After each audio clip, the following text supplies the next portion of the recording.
La transformación de la monarquía española.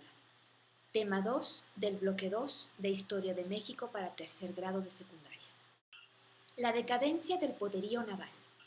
Desde finales del siglo XVII y durante la primera mitad del siglo XVIII, las flotas españolas dejaron de ser competitivas con las más nuevas y más ligeras embarcaciones inglesas. Los españoles perdieron varias batallas navales frente a los ingleses, quienes les arrebataron algunas de sus posesiones coloniales, como por ejemplo Jamaica, Trinidad, Tobago, entre otros. Las pesadas y anticuadas embarcaciones españolas quedaron a merced de los piratas ingleses, franceses y holandeses, quienes además saqueaban las ciudades portuarias de las colonias españolas. La impotencia de España frente a sus colonias.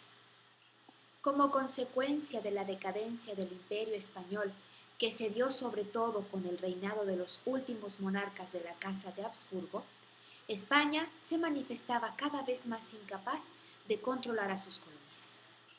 Estas son algunas de las características de la decadencia de la monarquía española en este tiempo: rivalidad y corrupción en la corte real, disminución de la población peninsular, el abandono de la agricultura, la decadencia de la ganadería, el alza en los precios, la pérdida de territorios importantes como por ejemplo Portugal, entre otros.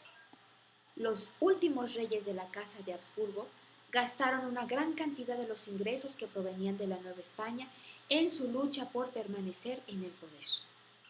La Guerra de Sucesión y el advenimiento de la Casa de Borbón.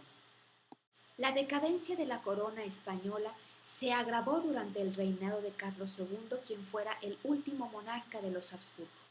Este rey no tuvo hijos que pudieran sucederle en el trono, y por esta razón algunos estados europeos, sobre todo Austria y Francia, se disputaban el derecho a gobernar España. En 1700, después de la muerte de Carlos II, Felipe V, nieto de Luis XIV de Francia, subió al trono español. De esta manera, la dinastía de los Borbones ocupó el trono. Sin embargo, el archiduque Carlos de Austria intentó disputarle la corona y con ello se dio inicio a la Guerra de Sucesión. Este conflicto tuvo dos frentes, por un lado el europeo y por el otro el español. En el frente europeo, Austria e Inglaterra apoyaban al archiduque Carlos, mientras que en el frente español, Francia y España mantenían su apoyo a Felipe V. En 1711 las potencias retiraron su apoyo al archiduque y en 1713 se firmó la Paz de Utrecht, que reconocía a Felipe V como soberano de España. El absolutismo ilustrado. A mediados del siglo XVIII, España adoptó una nueva forma de gobierno conocida como despotismo ilustrado o absolutismo ilustrado. Con ello, la corona intentaba armonizar las ideas de la Ilustración con la monarquía absoluta tradicional. La Ilustración fue un movimiento filosófico que se dio en Europa en esta época, el siglo XVIII, como consecuencia de las inconformidades de la burguesía y del avance del pensamiento científico.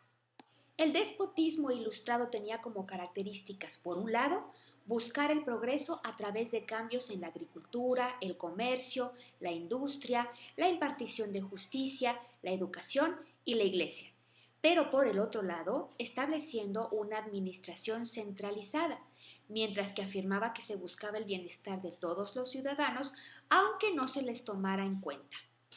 Reformas políticas y económicas. A partir de 1760, Carlos III, monarca de España, implantó ciertas medidas para intentar conservar y reafirmar su poder sobre la Nueva España. Estas medidas incluyeron la disminución del poder de los criollos, la expulsión de los jesuitas, la eliminación de los privilegios de la Iglesia y el establecimiento de un ejército regular. Entre las medidas económicas que se instauraron tenemos la apertura de los puertos para favorecer el comercio, el favorecer también la producción minera y el buscar alternativas para cobrar de manera más eficiente los impuestos.